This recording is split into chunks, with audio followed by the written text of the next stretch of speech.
What affects the FX market? The value of a currency tends to mirror what's going on in its country's economy. You'll find that a variety of economic indicators, such as inflation, growth, unemployment, or spending, can have a collective impact on a currency. And if the state of an economy improves, that typically means the currency will be positively affected.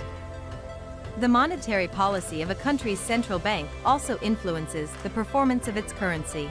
That's because these banks control interest rates and pump liquidity, cash, into the economy, which changes the supply of a currency in the market and, therefore, the cost of buying it. Generally, high interest rates boost foreign demand and increase a currency's value.